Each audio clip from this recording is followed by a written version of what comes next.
아마추어가 은퇴하신 후에 배우셔가지고 저 임권사님 집에 갔다가 깜짝 놀란 거, 아파트 방 한 칸에 3중 방음을 해놓으셨어. 소리 절대 안 나가게.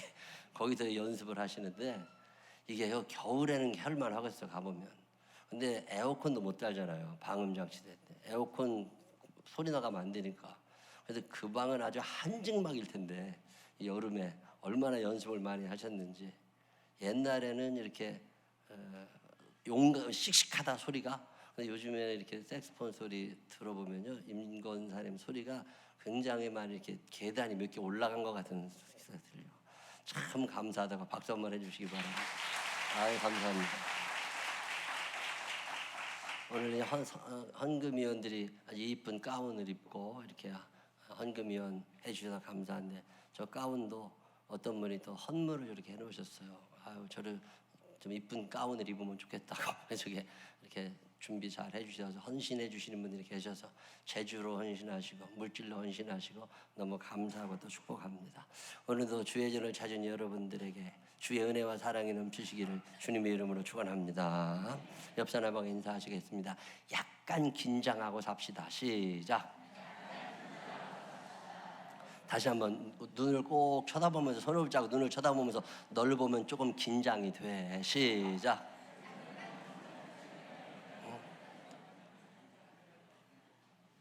족구 동호회를 가봐서 족구하는 거를 봤더니요, 긴장감이 떨어지니까 서브미스가 많이 나더만요. 근데 좀 긴장하잖아요. 긴장하는데 제일 좋은 건 내기예요. 진 팀이 무조건 돈 심으면 긴장이 돼. 그래가지고 재밌어. 탁구도 칠 때 보면 비슷한 실력인데 아이스크림 내기를 하잖아요. 그러면 눈동자가 달라져. 이게 긴장을 해야 사람들이 살거든. 근데 언제부터인가 이 긴장이 좀 풀어지지 않았나 그런 생각이 들어요. 여러분, 성경 읽어보면 하나님께서 우리들 신앙생활 잘하라고 아주 많은 영양제들을 주셨는데 그 중에 하나가 긴장감이라는 거 아세요? 조금 긴장하는 사람들이 신앙생활을 잘하고 사회생활도 잘합니다. 긴장이 풀어지게 되면 신앙생활에 힘을 잃게 돼요. 여러분, 어느 정도 긴장하고 사는 거 굉장히 중요합니다. 1953년 7월 27일 어떤 날인 줄 아세요? 정전협정이 일어난 날입니다. 6.25 끝난 후에 다 모여가지고 협정을 해가지고 38도선을 중심으로 해가지고 북쪽은 북조선 북한이 갖고 남쪽은 남쪽으로 내려와. 그러면 거기에다가 그 38선을 중심으로 해가지고 딱 38선을 못 하는 게 우리나라 지형이 약간 이게 삐딱하거든요. 그걸 중심으로 하다 보니까 서쪽은 약간 내려왔어요. 북쪽은 동쪽은 조금 올라가 있습니다. 38선 이렇게 올라가는 바람에 원래는 남쪽 땅이어야 됐던 개성이나 이런 쪽들이 북한으로 가게 됐고, 반대로 동쪽에서는 철원, 화천, 고성, 양구 이런 데들은 사실은 북한이어야 되는데 남쪽으로 내려오게 된, 이렇게 된 철원 출신들 있지요. 철원댁, 화천댁 이런 사람들 지금 북한에서 옥수수 심고 있어야 돼. 근데 지금 남쪽에 있는 바람에 지금 잘 사는 이게, 요걸 중심으로 해가지고 1292개의 말뚝을 박습니다. 그 말뚝을 박은 다음에 요거 서로 넘어가지 마. 여기서 끝난 게 아니라 혹시 모르니까 부딪히지 않게 2km씩 뒤로 빼. 그래서 북한 쪽으로 2km 빼고 남쪽으로 2km를 빼가지고 그 4km 구간 안에는 아무도 못 들어와. 특별히 군인들은 못 들어와. 무장한 군인들은 못 들어와. 그래서 거기를 비무장지대, DMZ라고 그러잖아요. 가보신 분 계세요? 거기 가볼만 해요. 거기 이제 비무장지대가 거기에 있고, 요 비무장지대가 끝나는데도 철책을 155마일, 240km를 동쪽에서 서해안까지 임진강에서부터 저 북쪽까지 철책을 다 칩니다. 사람 키보다 훨씬 높은 철책을 지금 그 위에다 철조망을 이렇게 해놨잖아요. 여기를 GOP라고 그러죠. GOP. 여기가 GOP 근무 해보신 분들. 네, GOP 근무. 전방에 있는 사단들이요. GOP 근무자들이 거기에 딱 있습니다. 그리고 나서 5km 내지 10km를 더 물려, 지형에 따라서. 거기가 민간인 통제구역이라고 그래요. 민통선. 여기를 들어가려면 주민등록증 보여주고 들어가야 되는, 그 안에서 농사 짓는 사람들은 주민등록증 갖고 늘 왔다 갔다 하는 민간인 통제구역이 있고, 그 뒤쪽으로 우리들이 살고 있는 거예요. 민통선 안에만 들어가도 긴장이 됐어요. GOP, 굉장히 긴장감이 돌죠. 제가 전방에 사단 사령부에서 상황 장교를 하고 있을 텐데, 상황 연락 장교를 하고 있을 텐데 전방에서 직통 전화가 울렸어요. 전화를 받았더니요, 다급해. 그래서 보니까 북한에서 병사 한 사람이 우리 지역으로 넘어왔다는 거예요. 이거 어떻게 해야 되느냐고. 제가 또 상황 대처 능력이 있잖아요. 상황을 대처해가지고 연락할 사람 연락하고 했더니 전방에 사람들이 가서 북한 사람 하나 데려왔어요. 자, 이 사람이 왜 넘어오게 됐느냐고 물어봤더니 북한 자기 직속 상관의 도시락을 훔쳐먹었더만. 배고프니까 도시락을 훔쳐먹었는데 맞아 죽게 생겼으니까 도망을 나온 거예요. 북방 한계 그 선을 넘어가지고 2km를 뛴 거야. 그동안에 북쪽에서 총이 막 쏴졌겠죠. 남쪽에서 대형 사격을 했겠죠. 그래서 이 사람이 말뚝을 넘어오니까 이쪽 편에, 사실은 거기 군인들이 들어가면 안 되는데 전방에 가보시면 2km 구간 안에 군인들이 들어가면 안 되는데 거기에 초소를 세워놓고 거기 군인들이 다 있습니다. 그걸 GP라고 그래요. 그 GP에는 군인들이 늘 감시를 하고 있다가 사건이 벌어지니까 갑자기 뛰어가가지고 그 사람을 데려왔어요. 데려와서 그 사람을 차에 실어가지고 제가 근무하던 데까지 데려왔다고. 그래서 사단장이 나오고 뭐 연대장이 나오고 참모장이 나가고 쫙 해가지고서 이 사람이 이제 마중하고 뭐 치료하고 이런 일이 있었습니다. 그건 언젠 일이냐면 30년 전 일이야. 지금은 전방이 그렇게 돼 있질 않아요. 노크 귀순이라고 들어보셨죠? 노크 귀순이라는 게 뭐냐면 2012년도에 일어난 사건인데, 저쪽에서 병사 한 사람이 북방 한계선을 넘어서 2km를 넘어온 거예요. 그리고 말뚝을 지나서 다시 2km를 넘어오는 동안 남쪽 군사들이 전혀 몰랐어요. 거기 민정경찰이라고 돌아다니는 수색대가 있거든요. DMZ도 수색대가 발견을 못했어. 감시 카메라도 있고 군인들 GP를 지키는 군인들이 있는데 전혀 발견을 못했어요. 이게 왜 발견이 안 됐을까가 너무 궁금해. 제가 전방에 있었던 바대로라면 발견 안 될 수가 없어. 근데 발견이 안 됐어. 거기다가 GOP까지 넘어와서 철책을 흔드는데 아무도 몰랐어. 철책에는 돌이 다 꽂혀 있어요. 건드리면 두두둑 떨어지게 돼 있어요. 그래가지고 금방 소리가 난다고. 근데 아무도 몰랐어. 근데 군인들은 뭐 하고 있었을까? 바둑 두고 있었을까? 장기 뒀을까? 화투를 치고 있었을까? 이 사람이 와서 GOP 막사까지 들어와서 문을 두드리고, 나 북한에서 귀순했는데 좀 도와주시라고. 자, 이런 일이 왜 일어날 수밖에 없느냐? 긴장감이 떨어져 있어요. 전쟁은 안 일어날 거라는 생각이 우리들 생각 속에 들어 있습니다. 위기는 없다. 자, 만약에 위기가 없다는 생각에 군인들마저 긴장하지 않으면, 경찰들마저 긴장하지 않으면 세상은 어떻게 될까? 이번에 목선 귀순 사건, 북방 한계선 넘어서 삼척항까지가 130km예요. 130km가 배가 오는 동안에 해군 아무도 몰랐어요. 레이더에 걸렸겠지 당연히. 근데 레이더를 보는 군인들이 아이 뭐 또 지나갔나 보다. 그리고 전혀 간섭을 하지 않은 거예요. 요즘에 보니까 뭐가 어쨌다고 국방부 장관을 바꿔야 된다고. 그게 국방부 장관 100번 갈아서 될 일이 아니에요. 군기 자체가 없다고. 군인들을 통제할 방법이 없어요. 자, 명령을 내렸으면 명령을 들어야 되잖아요. 안 들어.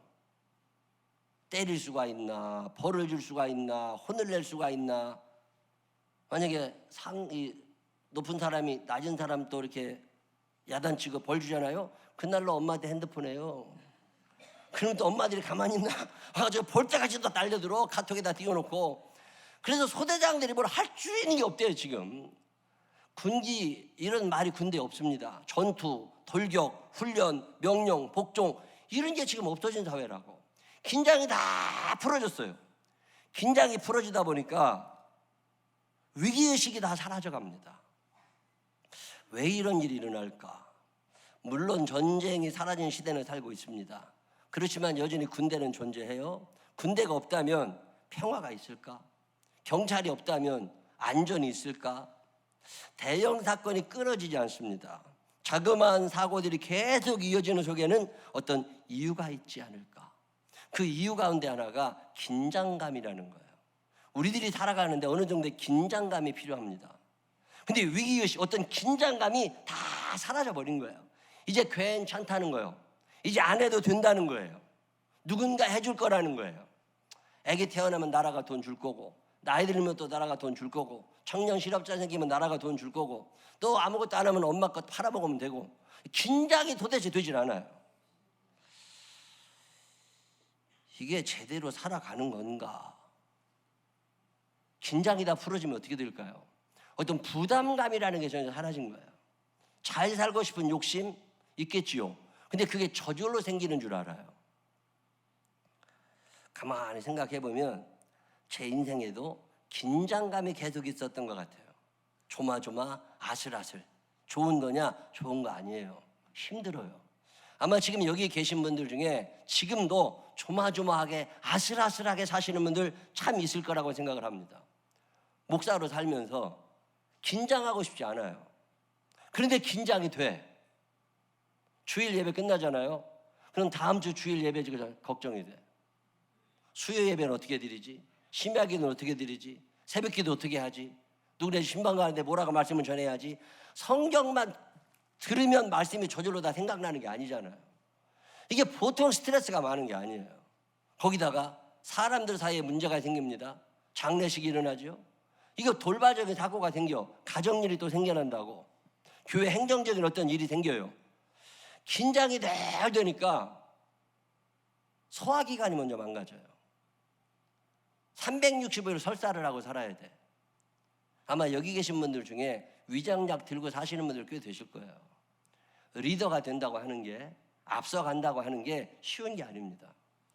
이 소화기관에 문제가 생기다 보니까 심장에도 문제가 생겨. 혈액순환이 안 됩니다. 간 기능 떨어져요. 약을 들고 살아야 돼. 자, 그렇게까지 살 필요가 있나? 그래서 어느 날 하나님께 얘기를 시작해서, 하나님, 이거 안 되겠습니다. 긴장 계속 했다가는 오래 못 살고 제명에 못 죽으니까 이제 긴장 좀 안 하고 살게. 다 때려치고 긴장 좀 안 하고 살고 싶으니까 하나님 그렇게 살 수 있도록 하나님이 좀 도와주십시오. 저 스스로에게 휴가를 줬어요. 너 이제 긴장하지 마. 설교 못해도 괜찮아. 주일날 돌아왔는데 아무런 말씀이 떠오르지 않으면 오늘은 아무런 말씀도 주지 않으십니다. 그냥 돌아가십시다. 그러면 되는 거니까. 그래서 이제 긴장하지 마. 새벽기도 못 나가면 말지 뭐. 스스로에게 휴가를 줘. 스스로에게. 자, 그러면 일이 잘 되면 얼마나 좋아. 여러분들 경험해 보셨겠지만 긴장하던 사람이 긴장감이 떨어지잖아요. 일이 안 돼. 무언 일이 그렇게 생겨. 안 생겨도 생기는 일이 생기고, 오해 요소들이 막 생겨나고, 이상한 저 소리가 들려 나오고, 야, 이거 긴장하고 살기에는 몸이 안 되고 능력이 안 되고, 긴장을 안 하려니까 되는 일이 없고, 제가 하나님께 기도를 시작했지만, 하나님, 긴장을 안 할 수도 없고 긴장을 할 수도 없고 이거 어떻게 살아가야 됩니까? 제가 긴장하지 않고 살 수 있도록 하나님 좀 도와주십시오.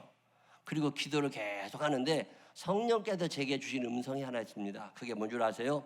한번 따라해 보실래요? 나도 긴장하고 산다. 시작. 옆 사람 손을 꼭 붙잡고 눈을 쳐다보면서 저도 긴장하고 삽니다. 시작. 여러분 긴장하세요, 안 하세요? 여러분 긴장하고 살아야 돼요.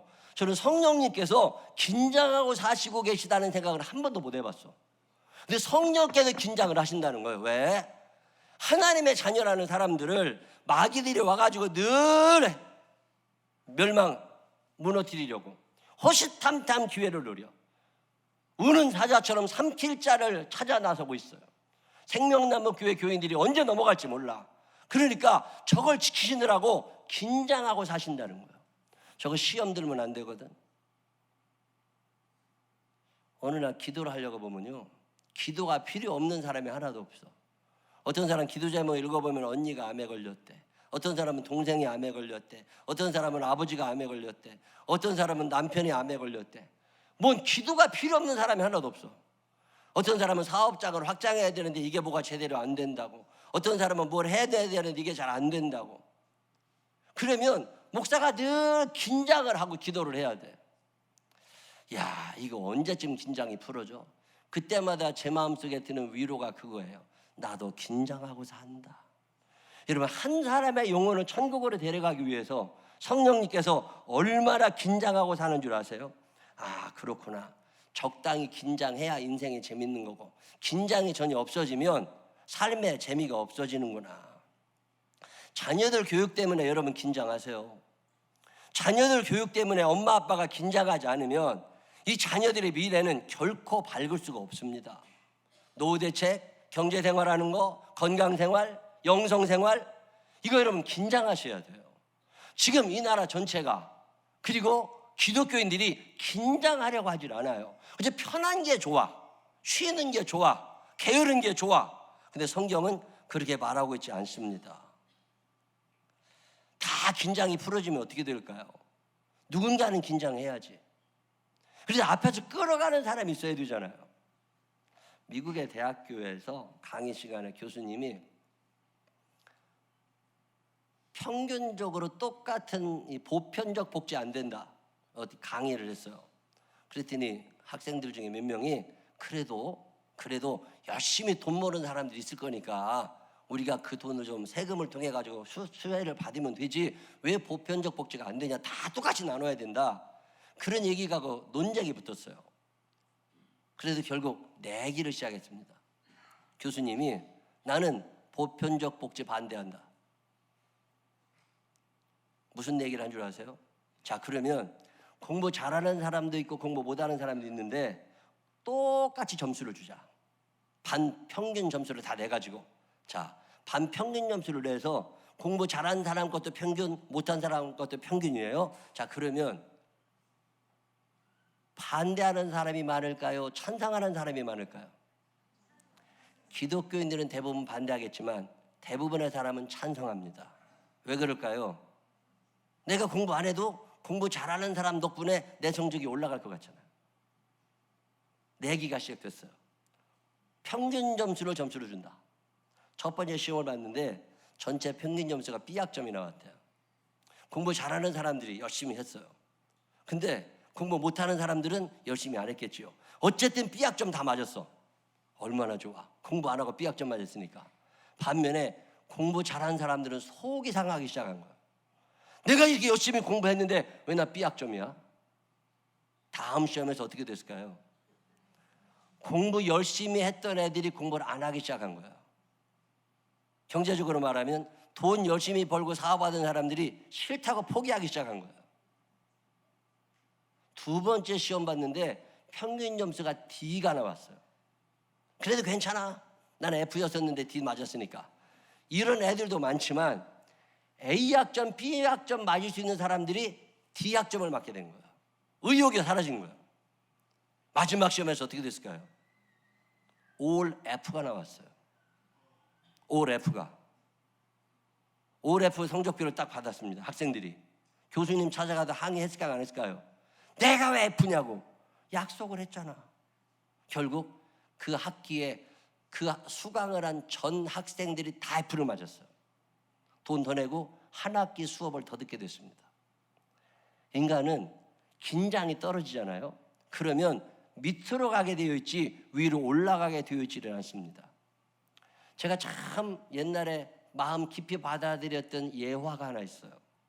마귀들이 회의를 했답니다. 교회가 점점 일어나고 예수 믿는 사람들이 일어나니까 저것들 어떻게 예수 안 믿게 할 수 있는 방법이 없냐. 마귀들이 막 회의를 하면서 병들게 해야 된다, 가난하게 해야 된다, 집안이 어렵게 만들어야 된다. 그럼 예수를 안 믿을 거라고. 근데 그게 다 통과가 안 됐답니다. 왜 그러냐니까 병들수록 기도하는 사람이 있고, 환란이 생길수록 예배드리러 오는 사람이 있고, 아플수록 넘어질수록 일어나려고 기도하는 사람들이 있기 때문에 그 방법은 안 된다고.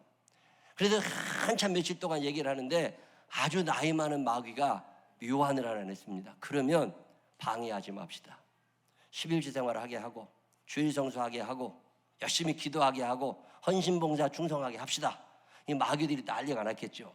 근데 뭐라고 얘기해요? 다 하기는 하되 내일부터 하게 합시다. 채택이 됐어. 그래서 그 다음부터 마귀들이 작전을 바꿉니다. 우리들 마음속에 11조 헌금 해야지 하는 생각이 들어. 근데 언제부터? 다음 달부터. 이번 달까지는 쓸 게 많아. 감사해야지 하는 생각은 들어. 근데 언제부터? 다음 주부터. 이번 주까지는 되게 좀 복잡해. 열심히 예배 드려야 된다는 거 알아. 근데 언제부터? 내일부터. 오늘까지는 일단 쉬어. 살을 빼야 된다는 것도 알아. 근데 언제부터? 내일부터. 오늘 일단 먹어. 내일부터 뺄 거니까. 공부 열심히 해야 된다는 거 알아요. 근데 언제부터? 내일부터. 일단 오늘은 자야 돼. 이 내일부터 작전에 넘어가기 시작하면서 교회가 무너지고 개인 신앙생활이 무너진 거예요. 자, 긴장이 되는 사람들은 오늘부터예요. 근데 긴장이 풀어지면 내일부터가 시작이 됩니다. 이 내일부터에 놀아난 사람들이 지금 다 슬프게 살아가는 거예요. 여러분 성경 읽어보면 하나님이 사용하시던 사람들의 증거가 있습니다. 하나님이 쓰시던 사람들은 긴장감을 떨어뜨리지 않는 사람들이에요. 여러분 사장되는 게 쉬운 거 아닙니다. 24시간 긴장하며 살아요. 어느 조직의 리더가 된다는 거 24시간 긴장하며 살아가는 거예요. 하나님이 사용하셨던 일꾼들의 특징은 긴장감이 떨어지질 않아요. 매주마다 목사도 긴장합니다. 오늘은 누가 안 왔나, 누가 새로 오셨나 늘 긴장하고, 이 집안 문제를 어떻게 해결하셨나, 하나님이 이 사람 병은 어떻게 하셨나 늘 긴장하고 살아요. 기드온이라는 사람이 있습니다. 사사기에 나오는 사람인데 장군이에요. 기드온이 장군이던 시절에 미디안이라고 하는 조그마한 부족이 점점 강해지더니 그 옆에 있는 아말렉, 그 옆에 있는 동방 사람들을 다 합쳐가지고 13만 5천 명의 군대를 만들었어요. 13만 5천 명이나 되는 어마어마한 군대가 이스라엘을 향하여 진격에 들어왔습니다. 이스라엘은 군대가 없었어요. 기드온 장군이 모집을 시작합니다. 우리가 그래도 살아야 되지 않겠느냐고, 우리 군대 자원하자고. 자원하여 온 사람이 3만 2천 명. 적군은 몇 명이라고요? 13만 5천 명. 우리는 몇 명? 3만 2천 명. 게임이 안 됩니다. 4대 1. 3만 2천 명을 놓고 하나님께 기도를 합니다. 하나님, 저쪽 사람은 13만 5천 명인데 우리는 4만 2천 명. 이거 어떻게 됩니까, 하나님? 근데 하나님이 뭐라고 그러세요? 3만 2천 명 너무 많다. 어차피 전쟁의 승패는 내가 결정하니까 하는 거니까 그 3만 2천 명 좀 돌려보내. 깜짝 놀란 기드온이 그래도 하나님 말씀에 순종하느라고 병사들에게 열장 연설을 시작합니다. 전쟁이 나면 다리가 부러질 수 있다. 전쟁이 나면 장애인이 될 수 있다. 전쟁이 나서 죽는 수도 있다. 전쟁이 나면 큰 사고가 나기도 한다. 혹시나 겁나는 사람이 있으면 돌아가라. 그리고 일장 연설을 했더니 얼마나 연설을 잘했는지 2만 2천 명이 돌아갔어요. 10,000명 남았어. 저쪽 사람은 몇 명이라고? 13만 5천 명. 13만 5천 명하고 10,000명하고 붙으려면 13.5대 1입니다.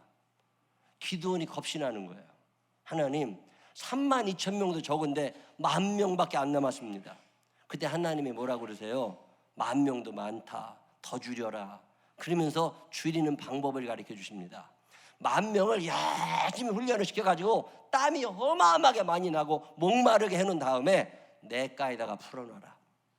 냇가에 풀어놨을 때 무릎을 탁 꿇고 앉아가지고 물을 손으로 떠서 입으로 먹으면서 좌우를 살피면서 언제 미디안 놈들이 쳐들어오나 경계를 늦추지 않는 사람들은 뽑아라. 그런데 힘들다고 대가리 팍 쳐박고 물에서 안 나오고 거기다 물 먹는 것들은 다 집으로 돌려보내라.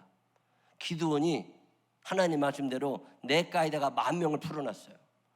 열심히 훈련한 다음에 10,000명을 풀어놓으니까 그저 거의 다 대가리 쳐박고 먹는 거예요. 그때 딱 무릎 꿇고 앉아가지고 물을 떠서 좌우를 살피며 긴장을 풀지 않았던 사람이 300명. 300명만 뽑았어요. 이 기드온과 300용사가 그래서 나옵니다. 하나님께서 사용하시던 사람들, 긴장을 풀지 아니하고 늘 깨어 기도하며 늘 깨어 하나님을 주목하던 이 300명을 통해서 하나님은 어마어마한 승리의 역사를 이루어 가십니다. 오늘도 하나님이 찾으시는 사람들, 긴장을 늦추지 않는 사람들입니다. 제가 아는 목사님 한 분은요, 주일날 아침 식사를 한 번도 해보신 적이 없대요. 난 밥 잘 먹는데. 그랬더니 뭐라고 그러시냐면 주일날 밥이 안 넘어간대요. 예배를 드려야 된다는 긴장감에 주일날 밥을 지금 60이신데 지금도 밥을 못 먹는데. 아, 그렇구나. 우리 교인들은 늦게 일어나서 못 먹는 사람은 있어. 근데 긴장해서 밥 못 먹는 사람은 없어. 그 예배가 얼마나 당신에게 소중한 거였는지 긴장이 돼가지고 밥이 안 먹힌대요. 여러분, 우리가 인생을 살면서 좀 긴장할 필요가 있습니다.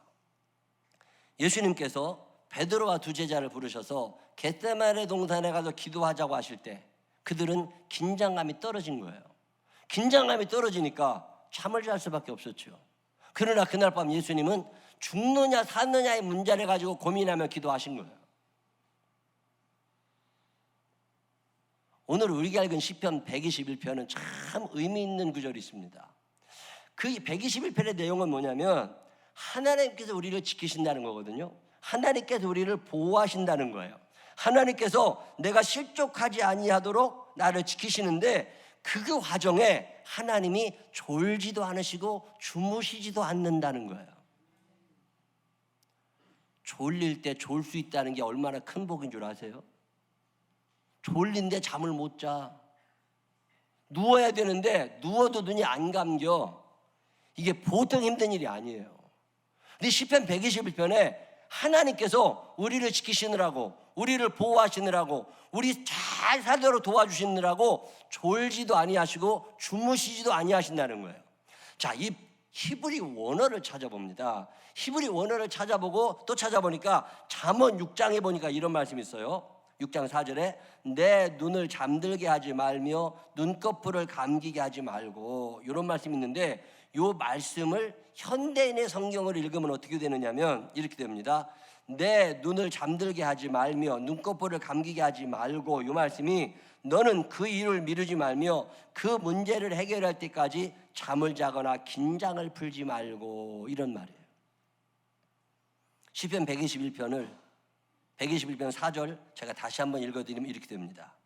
하나님께서는 여러분의 발이 미끄러지지 않게 긴장을 풀지 않으시고 지켜주시고 계십니다. 여러분을 지켜주시는 그분은 결코 긴장을 풀지 않으십니다. 하나님이 어떤 분인 줄 아세요? 우리를 지키시느라고 긴장을 풀지 않으신대요. 성령님이 어떤 분이시냐? 우리 신앙생활 바로 하라고, 우리 잘 살아가라고, 우리 넘어지지 말라고, 우리 실수하지 말라고, 이 더위에 지치지 말라고 성령님께서 긴장을 풀지 않고 사신다는 거예요. 참 고마운 생각이 들어요. 하나님 참 감사합니다. 근데 되돌아보면 우리는 너무 긴장이 풀려 있어요. 부모님들이 긴장이 풀리니까 자녀들이 엉망으로 가기 시작하는 거예요. 교회 선교 회장님들이나 여러분들의 긴장이 풀리기 시작하면 그게 제대로 되질 않습니다. 가게를 운영하시는 분들이 긴장감이 떨어지잖아요. 손님이 줄어드는 게 눈에 보여요. 목사들의 긴장이 풀어지잖아요. 교회 빈자리들이 늘어나기 시작합니다. 참 묘한 일이에요.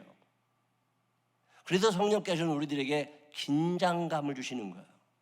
너 좀 긴장하고 살아. 몸이 좀 힘들지만 긴장하고 살아. 이 긴장감은 성령님께서 우리들의 신앙생활을 풍성하게 만들어주시기 위해서 주시는 영양제임을 기억하게 되시기를 바랍니다. 어느 정도 긴장하세요?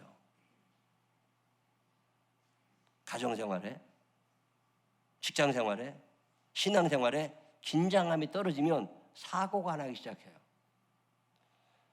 반면에 어떤 분들은 너무 긴장을 해서 병에 시달리시는 분들이 계세요. 이것도 안 되고 저것도 안 됩니다. 힘들게 사시는 분들이 계시면 하나님께 기도하세요. 하나님, 이 긴장감 이거 좀 떨쳐버리고 하나님의 뜻 안에서 내가 행복하게 살 수 있는 길을 좀 열어주시고 성령님 나를 좀 도와주십시오.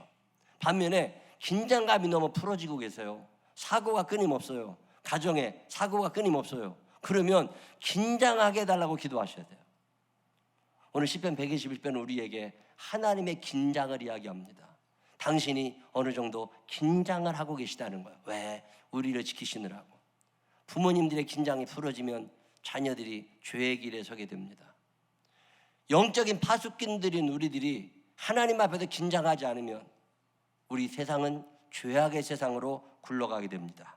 골리앗은 다윗 앞에서 아무런 긴장감이 없었습니다. 제까지껏.